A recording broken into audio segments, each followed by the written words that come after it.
Let's go, San Francisco. SFBATCO in the house for you now. Let's go, on tap to Frisco. It's time to get love. Let me show you how. Hella theater, hella theater, hella theater, hella theater, hella theater. It's time for the show.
How about now? Can you hear me? Can you hear me? Can you hear me? I love live theater, y'all. I mean, live, Zoom, virtual, Twitch theater. We make do. Thumbs up. Okay, we got the green light. We got the green light. Wonderful, wonderful, wonderful, wonderful. Thank you for returning. This is episode 8 of Hella Theater. I'm Rodney Earl Jackson Jr.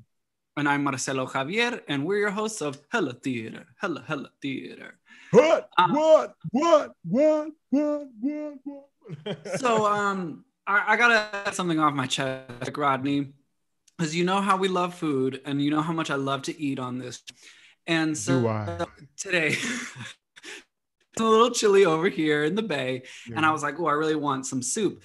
And I just moved, as you can tell from my background, and I was really excited because one of my favorite restaurants is around here, and I was like, I'm gonna get some ramen. And so I got ramen. I was like, oh my god, people are gonna think I got ramen because we're about AAPI representation. And then I just thought ahead, but it was too late because I already had the food on the way. I just want people to know that's not why I'm eating ramen. It's not a statement. It's just because I love ramen. So to get that out of the way first and foremost. Cheers. That's funny. Yes, cheers indeed. I've been working all day diligently doing my art activism, so I couldn't even make myself a meal. But you know what? I'm gonna swallow it down with some grapes. I got a glass of red wine, and I'm excited for our guest tonight. So excited. We're talking about an important topic, y'all. Very, very important topic. And that's what we do here at SFBATCO, and that's what we do here in Hella Theater. So feel free to put questions into the chat. Feel free to activate that spark inside of you that if you have something that you want to talk about, or that you feel like the conversation about what we're talking about has been addressed, put it in the chat so that we can know. We're talking about AAPI representation and American theater, which is very, very important right now as theater people, and the conversation we're having globally with Asian Americans and their representation and their pride. And the Lunar New Year just passed. And what is it? The year of the ox, is it, Marcelo? Yes, year of the ox. We're strong. I believe you are correct. Yeah. So before we bring on our guests, we want to give you a little bit of information who this fabulous human being is. So Claudio, for the honor, please bring up our slide. Eric Ting is the artistic director of Cal Shakespeare Theater, and he's been in this role since 2016. Yes, he is an Obie award-winning director that his work lives through at the intersection of art community and community practice. Work has been seen across the United States as well as internationally, including Singapore, France, Holland, Canada, Romania, the Czech Republic, Hungary, and Bali. Yes, Eric. He was recently named one of Yerba Buena Center for the Arts, YBCA's 2019 Top 100. Killing it. Ooh, I know. And I'm actually really excited about that program. But not about me. He has served on numerous grant and fellowship panels, including the Mellon Foundation, the Doris Duke Trust, the Jerome and McKnight Foundations, the NEA, TCG, PONY, that's PONY, not pony, and the Alberts. Ladies, gentlemen, and everyone around the binary, please give it up for the one, the only, Eric Ting.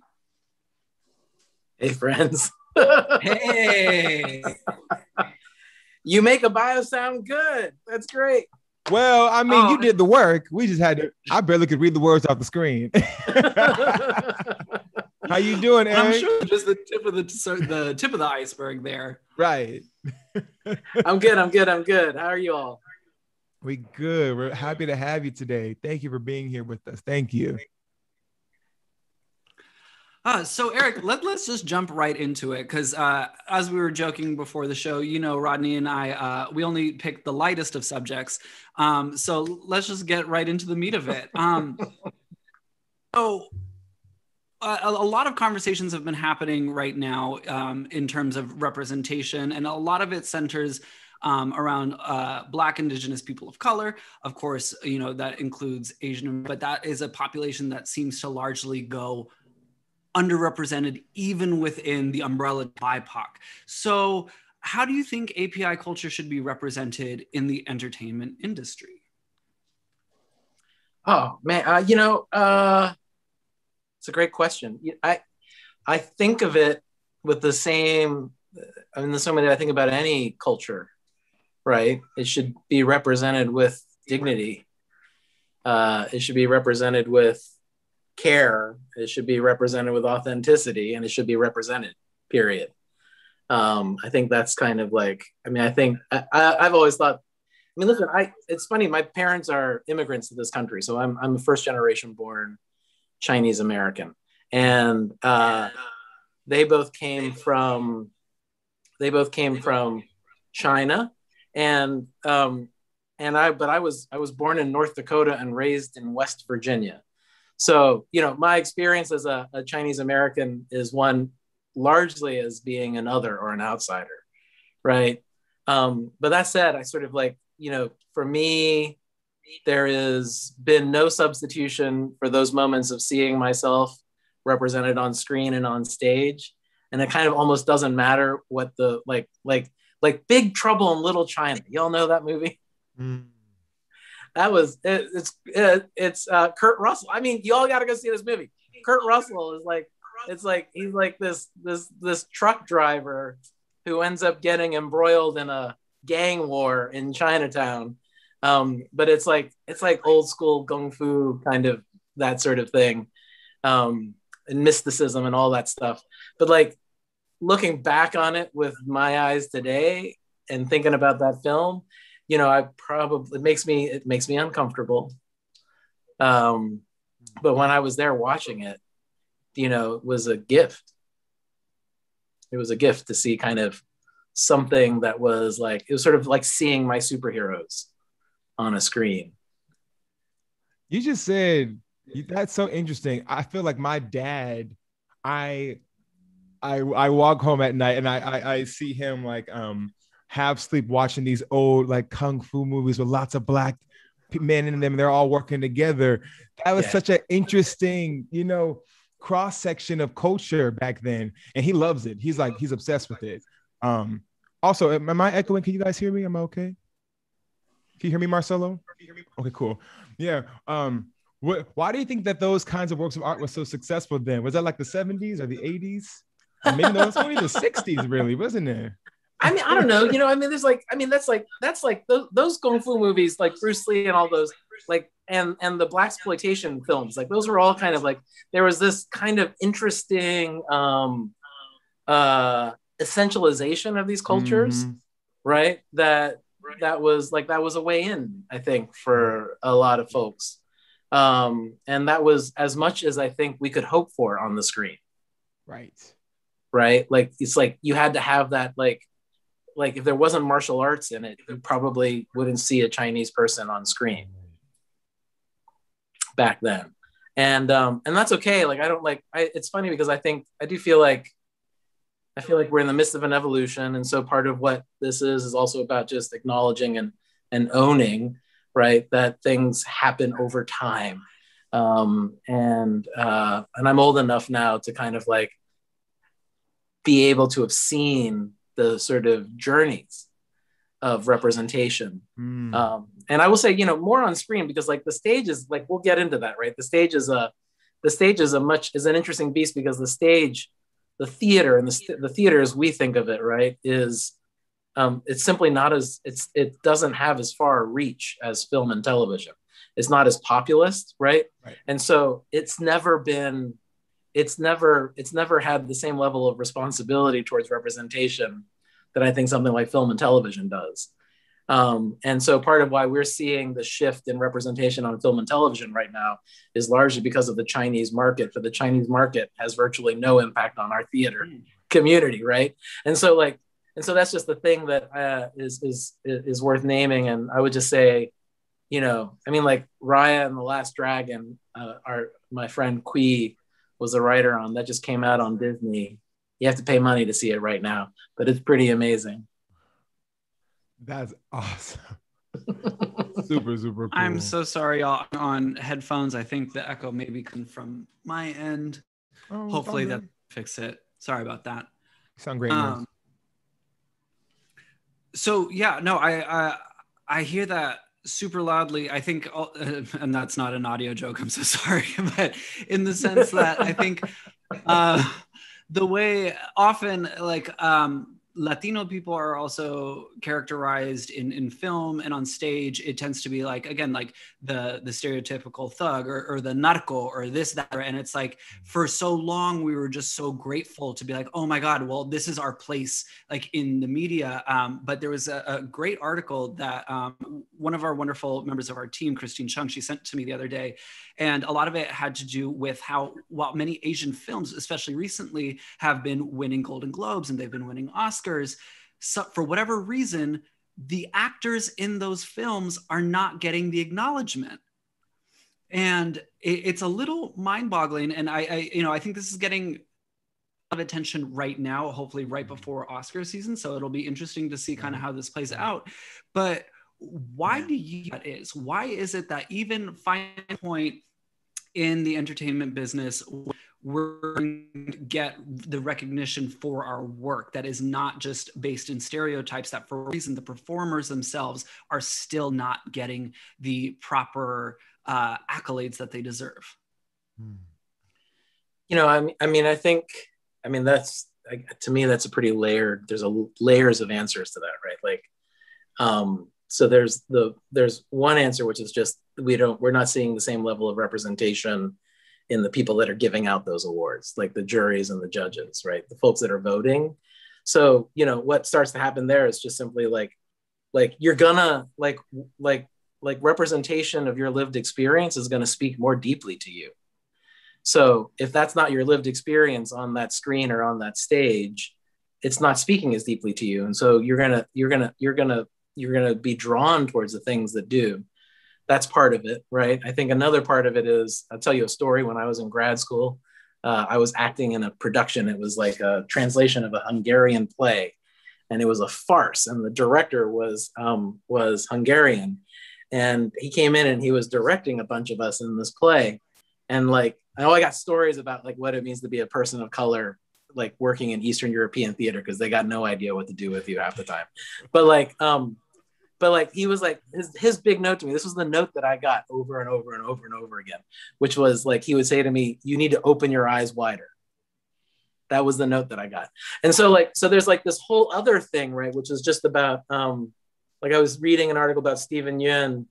And like, so there's like this whole idea of Han or Asian stoicism, like the Koreans call it Han. But there's this like, you know, that anyone who grew up East Asian, I'm going to say in particular, it's very familiar. This notion of the father with the kind of stone face, the kind of impenetrable kind of persona, and that distance is a thing. But like that experience, you only really have an appreciation for that if it's part of your lived experience. You have that relationship to it. But to folks on the outside looking in, it feels largely like non-acting.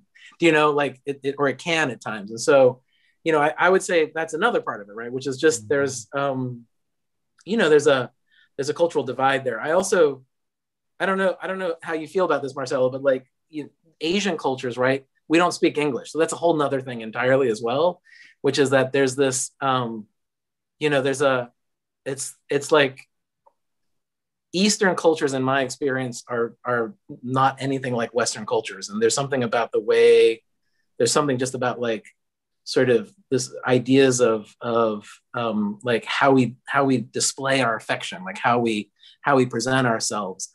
And so, you know, and I think some of that is, you know, some of that is, it's built into the culture, but I would say that, you know, in my experience, language plays a kind of huge, like it's not so much that language is a barrier, but there's something about the way that your brains are programmed by your language. I don't know if that makes sense, but like language programs you a little bit. So like, so the rhythms of language, the way that you're spoken to, the way that you're, it does a thing to you, which is like, it's just to say that it makes things different. So, you know, as a Chinese American, for me, I've often found myself kind of straddling two spaces. And in my experience with family who speak two languages, or for whom Chinese in particular is a first language and English is hard, you know, there are these things like the language barrier itself. I'm not sure I'm quite articulating this clearly right now. So we'll come back to this, I think. But there's something about language as it's tied to culture, as it's tied to identity, that I think plays a part in this, right? Like, you know, trying to communicate. Absolutely. Like trying to communicate Chinese, but in a translated space, like speaking in English, there's just no way to completely capture that. They're like, there's those expressions that it's somehow based in some norm that you can't, like, no matter how you try to translate it, you're like, but this emotion or this sense, it doesn't exist in, or at least not yet. Like no one has found the way. And on top of that, I think it's also different cultures have different ways of telling. It's like just the structure and how like we tell the stories that of whether it's you know, our people, or whether it's like this ancient story, like everyone tells stories differently. And I think the way, at least in my experience, I've seen some very amazing stories been cut down because they don't fit a Western structure, or they don't fit, they're not they're not easily consumed by American audiences. Right. And somehow it's like, that doesn't make them less valid. That doesn't make them less brilliant. I don't know what that is and how to explain that to people. That is an incredible way of putting it, Marce, because that seems to be like, you know, what does America, how it takes from Native American culture, Black culture, Asian culture, Latin culture, can be easily absorbed by them is what we see. And that's like, we can see the funnel through the money and what people want to see. It's so interesting. You can track it all the way through on whose culture and what in their culture is being really on the forefront based on those things you were just saying. That's also there's the act of translation, right? So like, if your culture is not actually being translated by people with the same lived experience, like there is absolutely like selection that's happening. There's editing, there's censoring, all of that is happening. So like, so what starts to happen is like, of course, you're getting a perspective of a culture through a lens that is often white, like historically in this country. And so, you know, and that's where you get to that kind of like stereotyping, because there isn't a sense of the deep legacies behind some of these choices that happen in these cultures, right? So martial arts becomes, you know, it becomes a keening cry and waving hands. But there isn't really a sense of like its roots in Buddhism, its roots in you know, the spirituality, right? Its roots in sort of our connections to the sort of deep energies of the world. And it's like, but there's no sense of that. And so it gets translated into action films. Absolutely. Someone in the chat actually speaking of where we come from and our direction, I wanted to ask about your come up as an artist, Eric. Can you tell us about your history and how you became to be the artist you are today? Shout out to Aida Pirzada for the great question. Yeah. Hey. I am, by accident. That's the short answer. My father wanted me to be an engineer or a doctor. Those were the choices that were given to me. He actually passed when I was 16. And so my mom raised my sister and I from that point forward. And she was a potter. And so, in that sense, she was always kind of encouraging sort of exploration on my part. So I got into theater. I will just say I got into theater through puppetry because I just took a class in puppetry in college and kind of, I fell in love with the megalomania of it. Like when you're a puppeteer, you kind of do everything. Like you write the thing, you perform the thing, you design the thing, and nobody can tell you otherwise. And you don't have to deal with people, which is like, at the time, I was a bit of a misanthrope. So it was really nice to be able to just like focus on that. But I fell in love with the theater because the theater fell in love with me.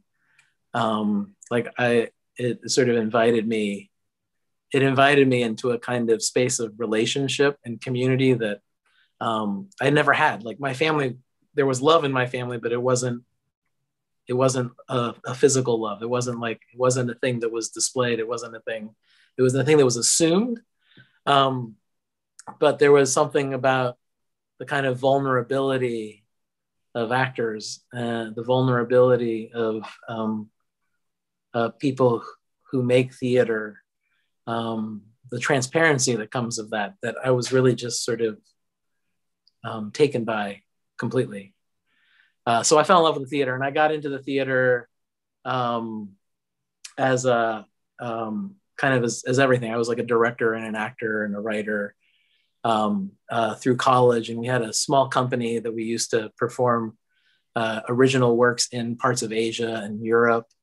And then I made my way to New York City, August 2001, saw the second plane hit the towers, and kind of decided the theater wasn't a thing for me. Like I was like, it was like all of a sudden it was like it felt very small. But I found my way back through the regional theater, which is sort of what's been my life ever since. The regional theater afforded a way to see this art form as a tool for community service. And it's sort of, and I've never looked back. Although I will say it's very, very, very hard. You're not lying there. You're definitely not lying there. And I'm sure all the actors in the, hey y'all, I see you. I agree with, but thank God that you found your way back, because if you hadn't, we wouldn't have you here tonight. The Bay Area would certainly be without a really amazing artist. And I'm sure Rodney has a small, probably in a little bit about an interaction that did a few years back. Not a bad one, for anyone at home. We don't even have to hit that today. It's like, this is your life. I wanted to say though, Eric, one really quick, I want to get back. I'm gonna let you have this. Go. I really appreciate you talking about how, of course we all love our family, and it's something like people of color. How did I find my theater family? I think I came to them for a reason. There was something there. Of course, I will always have the deep love for my family, but I found this new family that I want to have, that I put effort into with my theater family. We create, think, talk, experience things in a whole different kind of, like, what do they say in the play? You now reach something altitude. I feel like we're up there talking, Yeah. That's something so special. And I've definitely found that with my artists of color, especially too. I've almost never met a person in the theater who hasn't felt outside of a thing at some point in their lives, and that theater offered them a way inside a thing. Absolutely. And that's the thing that I think connects all of us, right? Like we have a kind of, there's an alienation like that is a shared experience amongst us all for whatever reasons it happens to be. Yeah. And now you're at the helm of something. You are the artistic director of a Shakespeare theater, of a huge company. And yes, you said it's Shakespeare. We all know Shakespeare's white. He's an old white man. White, really white. Old white. Text on text. Literature. You know, the reason why we have English. Or talk to us about what your process behind taking over this role.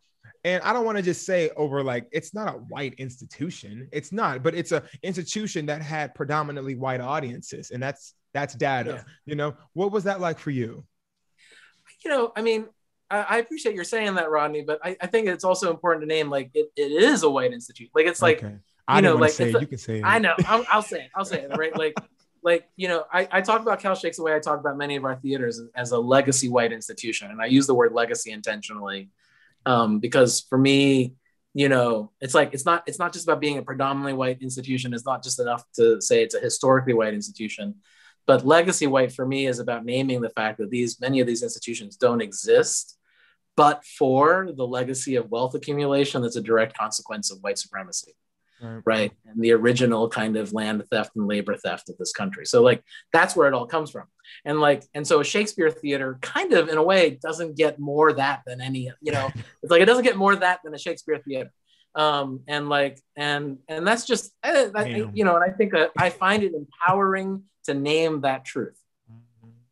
Because I don't like, it's not that, because I love Shakespeare.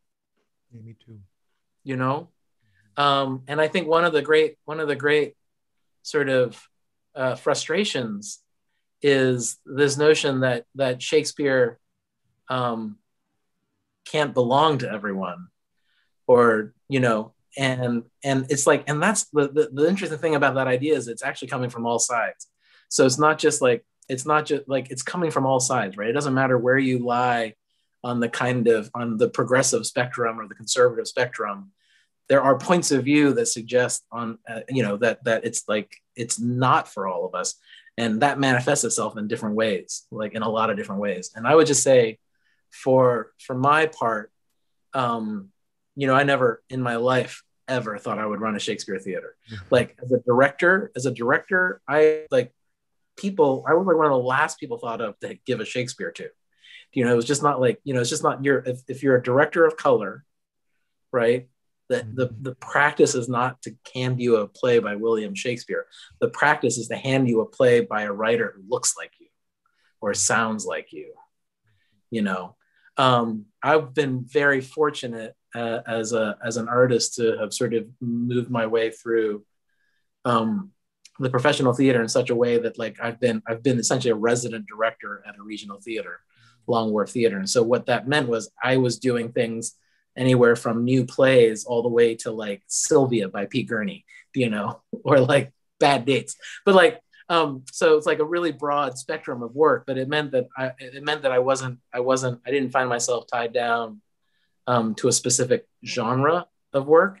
That said, Shakespeare was not something that was ever handed to me. And so, so for me, I think part of why I was interested in coming and running a Shakespeare theater was because a little bit it was hubris, and a little bit it was like a deep, profound idealism, right? Which is like, listen, if we're going to change the world, if we're going to actually commit to a plural vision of our society, if we're actually going to like say that theater can be for everyone, what better place to go than the place that has been most resistant to that idea?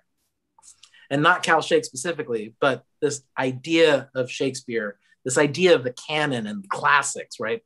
All of these things which have been sort of really kind of like centered, like geographically around Europe, you know? And so, so I think for me, it was a choice to kind of step into that space and to kind of prove my mettle in that space, and to be like, no, if you're going to do something, do it here. And if you can do it here, then you can do it anywhere. And I don't know. I mean, it's like, that said, right? You don't enter into spaces like this without compromise.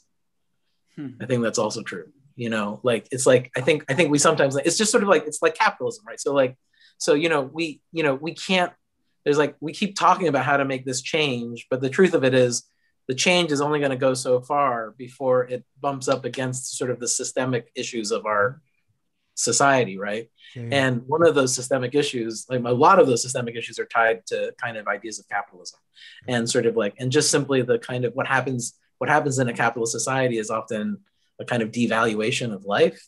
And so, interchangeability of life, disposability of life, right? Like, people are replaceable, and this is true in the theater. And so I think part of the work that so many of us have been engaged in over this last year has been working to change that truth, but also working to acknowledge that truth. Like, you gotta, like, that's almost like, that's gotta be the first step. If you want to change something, you've got to acknowledge that. And I think a lot of us who have been working in the theater for any length of time have often operated under a kind of idealistic point of view, that the theater is this kind of progressive haven for all identities, right? And that it's some kind of like humane and humanitarian space because it's a human art form, right? But it's hard to get past this notion that, like, a lot of our theaters are businesses. And that does a thing. It does a thing to you. It does. I mean, I think it's really hard, especially when you have to make decisions where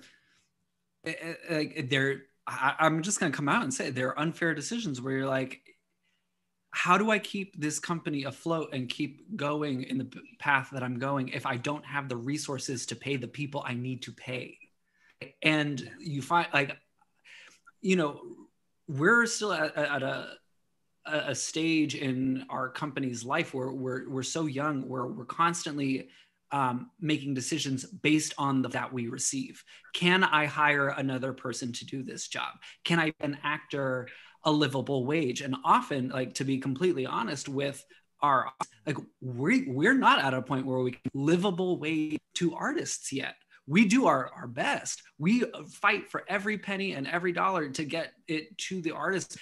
I mean, I don't got to tell this to an artist. It's hard down here to make $1 and make a living as an artist, but it can be so demoralizing, especially once you're at the point where you're making that decision of, do I ask this person to sacrifice a meal to be a part of this production? And obviously, like, that's been a very big factor in how Rodney and I do this. We never want people to pay to be in our productions. Like, at very bare minimum, like, you should not have to sacrifice a meal so that you can do La Posarela or to be How to Be a White Man. Like, that would be insane.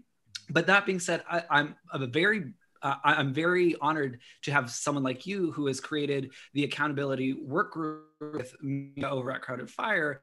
I'm sure you two are very instrumental, but you're not doing that work alone. Can you explain a little bit about what that group is doing for our audience? Oh, yeah, sure. So the accountability work group, Bay Area Theater Accountability Work Group, is a cohort of between 40 and 50 theater leaders, artistic directors, managing directors, emerging leaders in the field, who've been meeting every 3 weeks on average since July of last year. And I think the way that I talk about the work of the accountability work group is that it's an effort to build consensus and capacity amongst the critical mass of theater leadership in support of transformational change in our industry. And so, it's an interesting design. I think that there are a group of us that are sort of what we refer to as the seed planning team. And the seed team is an organizing group that sort of meets twice a week, but meets with great frequency to help organize the journey of this larger work group. And what's really great about this group is, as far as my experience has been, this is really as close to a distributive leadership model as I've ever encountered. There's 12 to 14 of us kind of navigating personality and agenda, but really kind of deeply devoted to the values of the work. And it's been a really kind of extraordinary journey. And the focus of it is on how can we build a practice of not just self-accountability, but inter-community accountability, right? So how can we create tools and processes that allow us to hold each other accountable, but also allow our community to hold us accountable?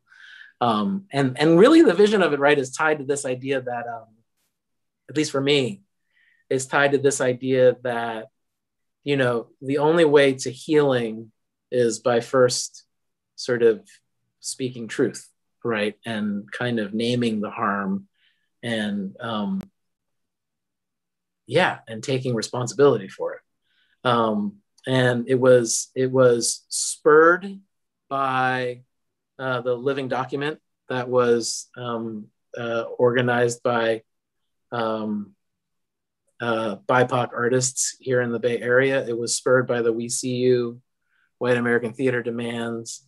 Certainly it was spurred by the Black Lives Matter movement and a desire to be responsive to a long growing need in the community. And I think that's what brought so many people to it.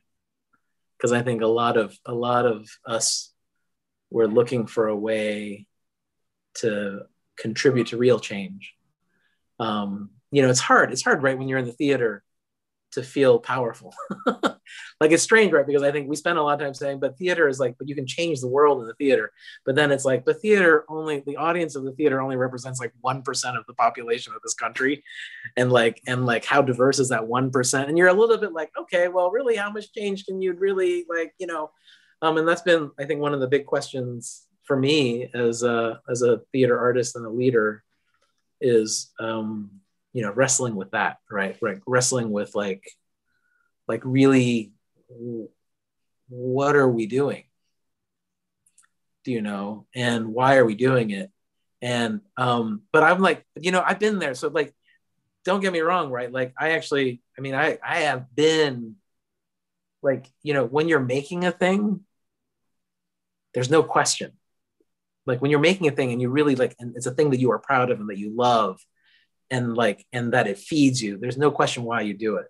And there's no question why you would do it for nothing. Like, anyone who's been there, anyone who's done that and felt that, like, it's like, I'll do this for nothing. Like, I'll pay you to do this, because that's the experience that I get from it. And it's just so important that there be leaders like you all who are saying, listen, like, we appreciate that, and we know that, and we recognize that, and we are also that, but we also want to do this, which is, we want to make sure that you are valued as you should be valued in this society.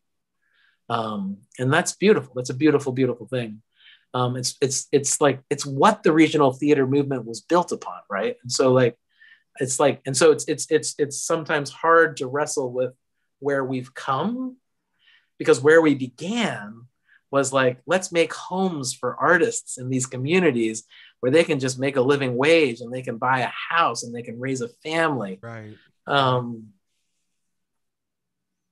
Yeah.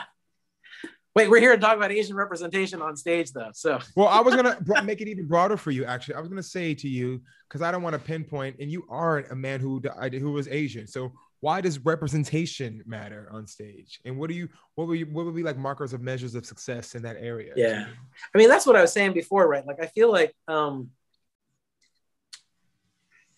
here's the thing, right? Like, this is it's a microcosm for the world a little bit, but like, when you talk about representation on stage in the American theater and theater in the United States, Do you know, like funnily enough, right?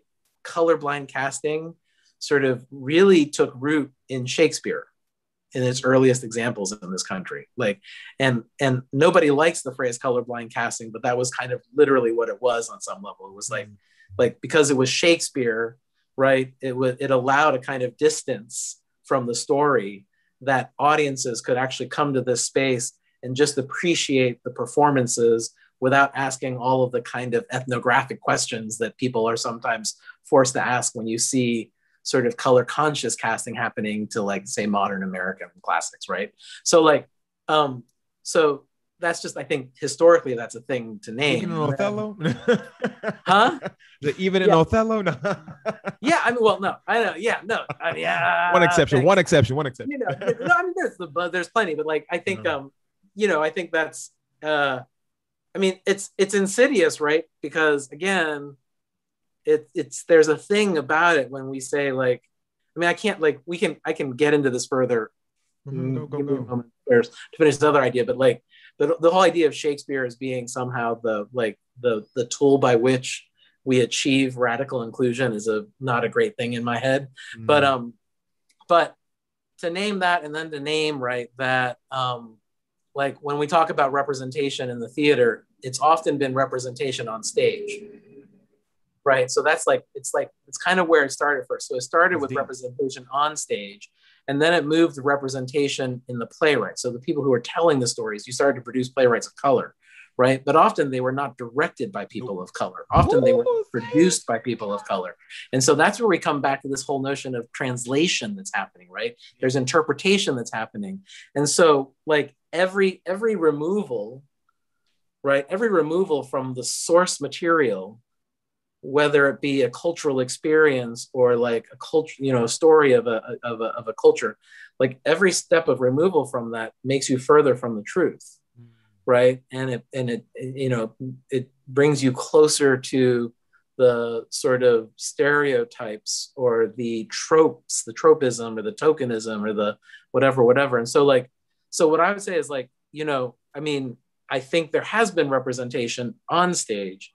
The issue is that representation on stage has often not been represented effectively.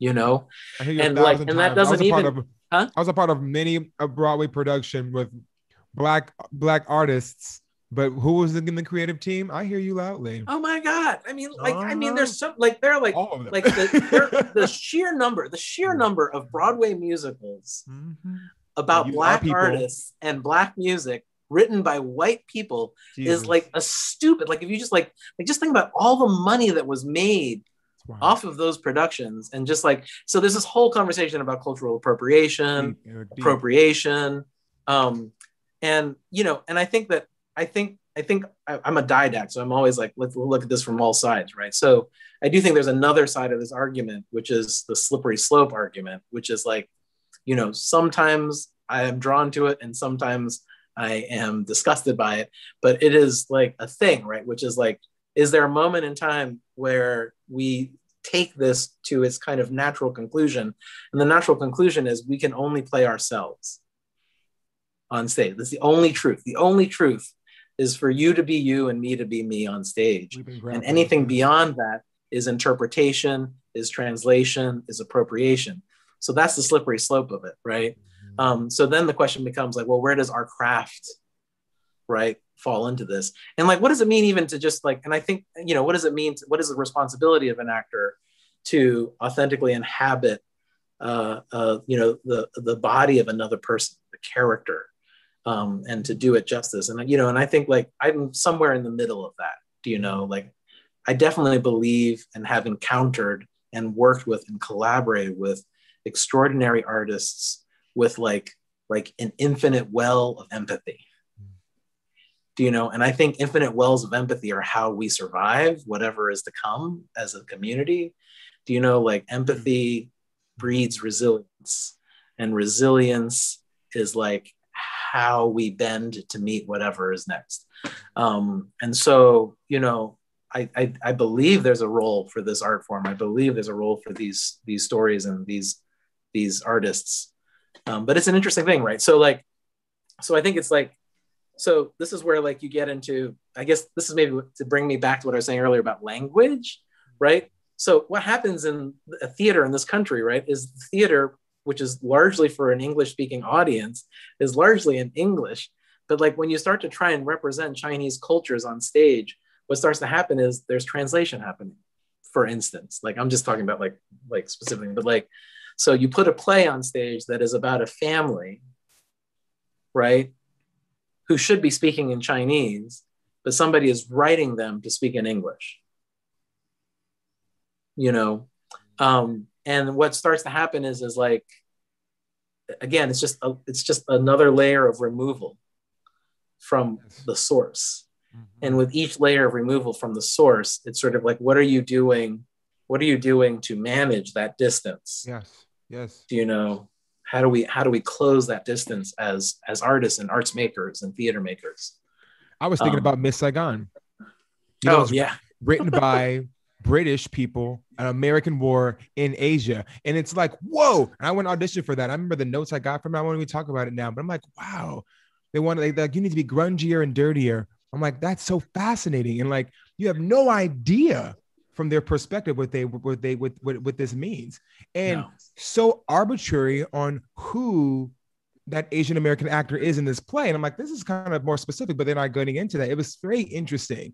What you're saying is like, I'm just thinking about so much. I want to have more conversation, Eric. I mean, that's the other thing, right? Like sort of like, because Asian cultures, right? Like API, Asian is like such an extraordinarily like open and abusive umbrella term, right? Sort of like, so like, you know, just the sheer number of languages spoken within the diaspora that is often referred to as Asian, right? The Asian diaspora, just the sheer number of cultures represented in that, the sheer number of languages, like it's just hard to, you know, it's hard to have that conversation. So, you know, Asian representation on stage is interesting, right? Because it's sort of like, you know, those of us that have been working in this, it's sort of like, okay, I'm directing a play. It's by a Chinese writer, but it's actually about like, you know, a story in Vietnam, but we're casting actors that are Japanese, Korean, Filipino. And like, so to anybody who's actually lived experience matches that, when you look on stage, what you see, right, is a poorly cast play with people who clearly come from very different parts of Asia acting together on stage. And like, but the truth of the matter is that, you know, the theater audiences are not that diverse. So that kind of level of demand and scrutiny and accountability coming from an audience simply isn't there to dissuade choices like that. True. No, I'm so happy that you say that. I feel like the same thing is true with so much Latin American work. Because if that were true, if I could only ever play a biracial, like half Guatemalan, half white kid, I would never be on stage.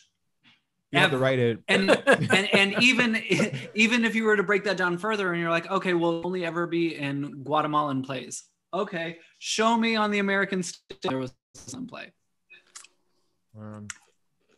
I honestly, I can't name it. So in that sense, like it's complicated. I'm a part of a group called the Latinx Mafia. Shout out Latinx Mafia. We have these really intense conversations around this very issue because, like you said, in Latin America, at least a common thread that for the most part, there is the same language spoken. And that's not to exclude Brazilian friends or our friends from, you know, the Caribbean and all that kind of stuff. But like, at least there is a common theme of a colonized language that we can share.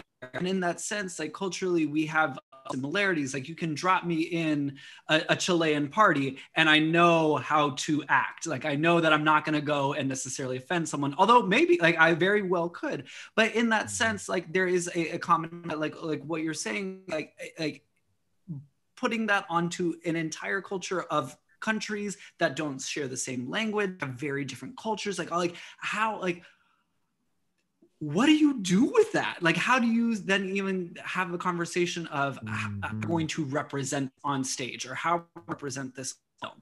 Like, I don't know where we go from that, but I think it's very important to name the fact that, you know, putting people in a position of a decision-making position, right? Like that is a step. It is a very important step. And getting other people to recognize that is a very important step. But it's like, that's just what it is, though. It's a step. Yeah, Marce, it is not the end game. You know what I'm hearing too? Like, I feel like, and Eric, you said this so poignantly. I feel like we haven't grappled with how do we handle or manage when we move one more step away from the source. And it's not like it's bad or it's good, but how do we manage it? How are we managing it being a Korean actor, but it's a Chinese writer? How are we managing it? You know, and how do I feel like like you're saying, Marce, we can't exclude you for being in the Heights. We can't do that. That would be inappropriate, you know, because there aren't that much there are not that many Latinx actors who and work for you to be in. But how do we manage it? And I feel like that's like something I want to unpack more. I mean, I think we might need a whole episode on that. You, Eric, unpack it. Like, this is where craft comes in a little. I mean, listen, like, I think there's, like, to me, there's more than one conversation there, right? Because there's just craft. There's just craft, right? And respect. So, like, an actor comes into a role, if you approach that role with the respect that it deserves and the dignity that it deserves, you're doing the work, right? And you just lack the shorthand of somebody whose lived experience is the same as that character. So that's just the craft. So, like, that's what people go to school for. That's what people, like, practice whenever they're on stage, is they're practicing the craft of that, right? Of, like, and that is an extraordinary, beautiful thing, and that is art, right? So let that be what that is. Mm-hmm. On the other hand, there is a real conversation to be had about like access and inclusion and appropriation, and more importantly, kind of like what happens, right? What happens when, and I would say this is where capitalism comes in, right? Because it's sort of like one of the plays that I directed recently was Between Two Knees at OSF, and Between Two Knees is written by the 1491s. The 1491s are a native sketch comedy troupe, kind of amazing group of guys. And they wrote this play Between Two Knees as part of the American Revolution series up at OSF. And it's kind of like a contemporary history of the native experience in this country. Indigenous, and it's like, it kind of picks up from where most native history ends in our history books, right? In our textbooks, which is with the Massacre of Wounded Knee. And it carries forward through the FBI sort of intervention at Wounded Knee almost 100 years later. And so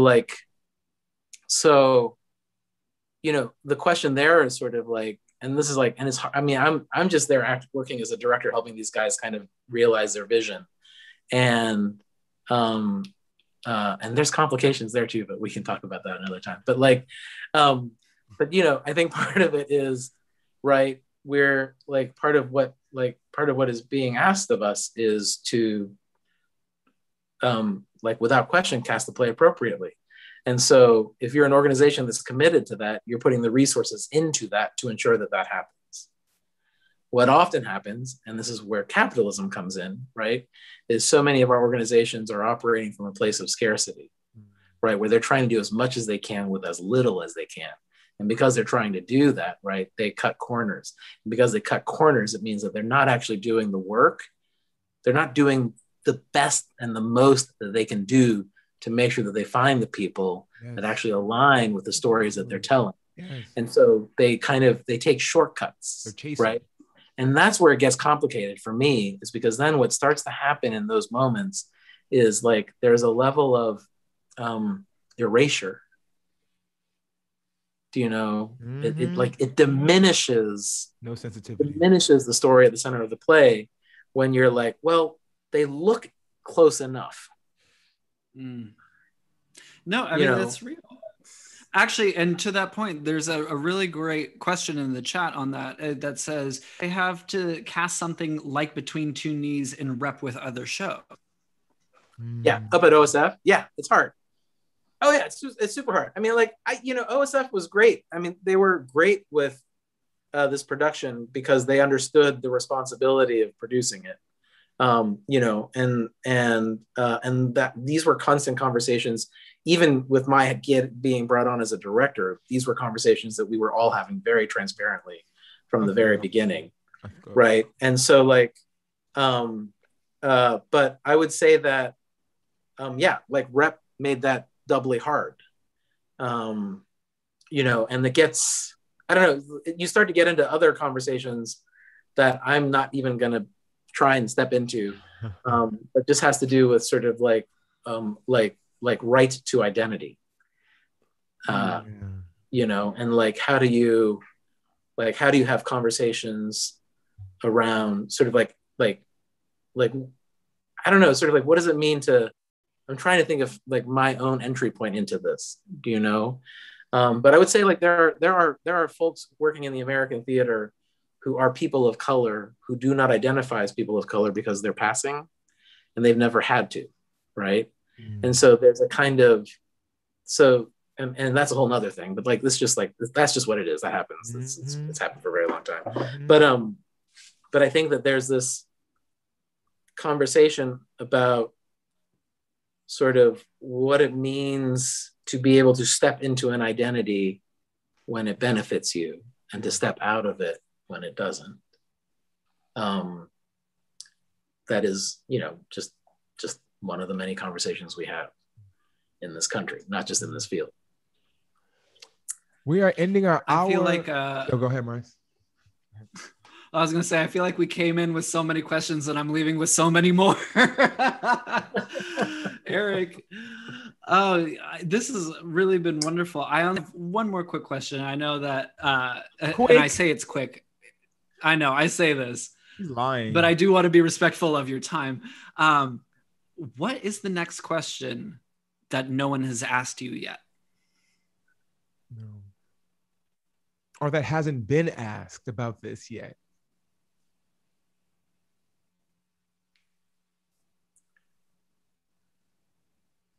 I know it's a very unfair question. I'm so sorry. No, I mean, like, I'm thinking about it. I mean, I would say, I guess I'm trying to figure out how to say it in a way that makes sense, because like,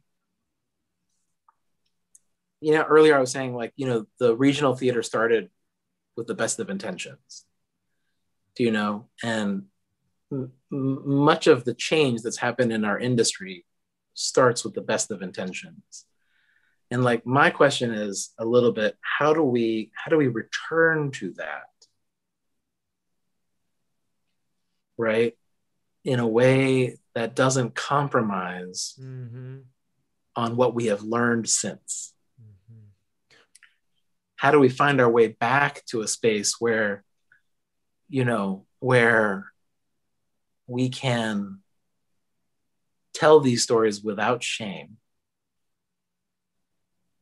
without fear of retribution? And I really do think that's just tied to kind of like this idea of transparency, this idea of like naming and like openly naming and openly wrestling with like all the incredible complications and contradictions of this world that we live in, right? Like one of the things that we learned working with Mia Mingus, who's the one of the co-founders of the Bay Area Transformative Justice Collective, like one of the lessons that I learned from Mia that I will always take with me, right, is that we live with multiple truths. Like that is just a requirement of surviving in the world. You know, you have to be able to believe a thing and at the same time, like live in contradiction to it, because that's how we survive, right? Like it's how we survive with some kind of sense of values, because largely most of us have a set of values that if we really, really followed them 100%, our lives would be very, very different. You know what I mean? Like there'd be no flying to visit anybody. There'd be no, you know, it just goes on and on. And so like, so how do you live with those multiple truths in a way that you can really just own them and not feel ashamed of that and not hide that and not like, because I think it's those are the secrets that kill us. Eric, you're so awesome. Man, I know. I need it. I feel like, yay, the people were here watching, but this is like therapy for me. These kinds of conversations, like, in a way I get off on them because people aren't having them. I love it. I love it. And it makes me think. And I've been in this for like a short amount of time, but a minute. And you got me thinking over here. I'm gonna go write afterwards, actually. You got me thinking, and it's so awesome. Thank you for joining us. Really Thank you for having me, both of you, all of you. Thank you. There's no way I'm sleeping tonight. I'm gonna be staring at and thinking about all of this. Thinking about y'all rock. Yeah, Thank you for this amazing thing and this amazing space that you've been holding through this incredible year. What a long year it's been. Right. We're almost there, and I cannot wait to be in the theater, at your theater specifically. Yes. Because, and to the folks at home, if you haven't been to yet, you gotta go. It is such a treat, a wonderful outdoor venue, and knowing that outdoor venues are coming back first, which is not that I am so excited. I'm so excited. Yeah, and a shout out to your amazing general managing director, as well as you and Sarah Williams are doing some incredible work over at Cow Shakes. Thank you both. Thank you. Sarah is a rock star. Yes, she is. She's a special. You guys are like mentors of us over here at BATCO. Like low key. Now you know. High key for sure. No. I'm looking at our chat. They're so mad at us. They're like, no, don't. But I'm so sorry to disappoint our chat. We are at the end of our conversation for today. It's very clear that we're going to get you back, Eric. Please say yes at some point. It would be my pleasure and honor. Yeah, let's continue this in a couple of months, maybe. Ooh. Yeah. Sounds good. Oops, something happened. Oh, all good though. Eric, thanks again so much. We'll see you back here in a little bit, and I can't wait to see you outdoors. And I hope you and yours are taking care. Oh, wait, before he goes, is there anywhere that anyone can see you doing anything, Eric, right now? Is there people can follow you, or should they just follow up at cowshake.org? They can follow me, Ting Eric Ting, on all the social media if they're interested in following me. Also, we're Cow Shakes is TINGERICTING, last name, first name, last name. And then we're holding our fundraiser at the end of this month. And the show that we're producing at that beautiful space, the Bronze Amphitheater, this summer is going to be The Winter's Tale. So we're really excited about it. Funny enough, that was actually the very first Shakespeare I ever did as a kid. What? Amazing. Yeah. I can't wait to see how you guys do it all. I expect a special SFBATCO invitation so we can bring all of our people over together as a troupe. 100%. Yes, we will be there with our blankets and our hats. Amazing. Yeah. Thanks so much, Eric. You have a good night. You all too. Be well. What a gem, y'all. You know a good conversation. I looked over and I have a whole bowl of still. I didn't even touch it. Well, no, I'm lying. I was gonna say my glass of wine is still full. Now I poured another one. Thank you guys all so much. Another great big shout out to Cow Shakes and their amazing AD, artistic director, Eric Ting, for joining us today. Wasn't that amazing, Marcelo? I'm blown away. I mean, I've been with Eric Ting, but I deepened my love. So yeah, I'm so glad. SFBATCO fam, thanks so much for joining us tonight. I do want to let you know about what's happening next week. If you're here with us last month, we have a new little program for y'all called Play Day, that is being spearheaded by the wonderful Aida P. Next week, we're going to be reading King of the Yees by Lauren Yee. So drop by. If you want to sign up and read, again, this is just us reading plays. We're not acting. I mean, we're acting a little bit, but we're really just here to read more plays because we want to read more plays. If this sounds interesting to you, you do not need to be a professional of the theater world. if you're just curious and you want to try reading something with us, come join us. Email us at sfbatco.org. Yes. Such a fun experience, especially the conversation. Sometimes it's fun to just like dissect a play.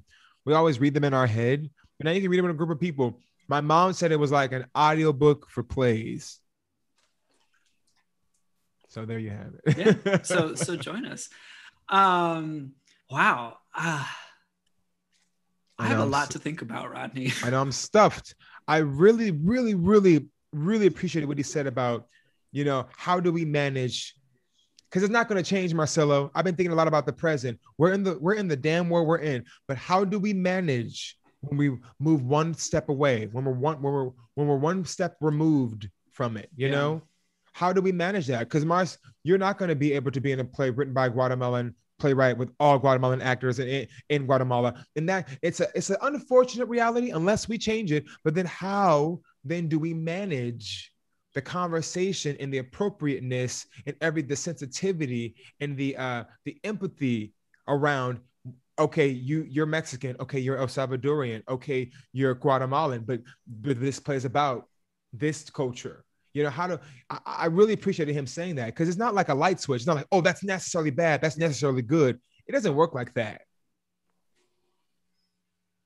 No. Well, I don't know. I would say, like Eric said, empathy, and I'm going to add one step at a time, one hella at a time, one play day by a time, one live with Rod and Marce at a time.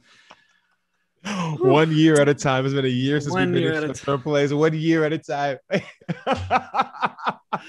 So that being said, folks, we got a lot of programming for you here at SFBATCO on Twitch.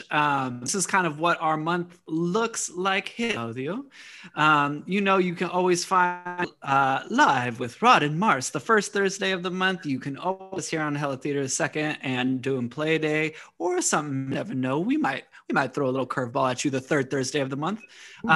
But you know where to find us every Thursday, 6 p.m. Pacific Standard, or sometimes daylight time. Don't forget savings on Sunday. I know. But thanks to the SFBATCO fam for joining us tonight, and a big thank you to Eric Ting. Yeah, big thanks to Eric.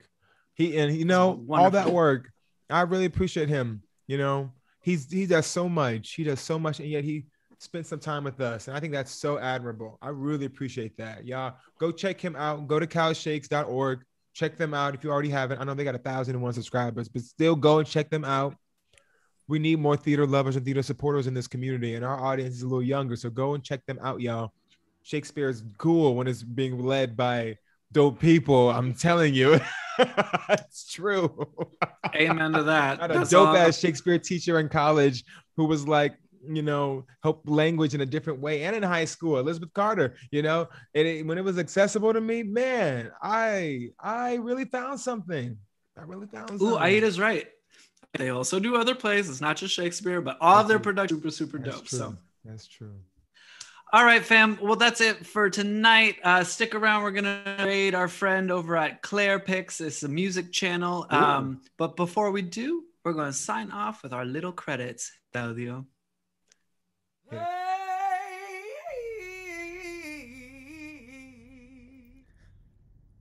Let's go, San Francisco. SFBATCO in the house for you now. Let's go, on tap to Frisco. It's time to get low. Let me show you how. Hella theater, hella theater, hella theater, hella theater, hella theater.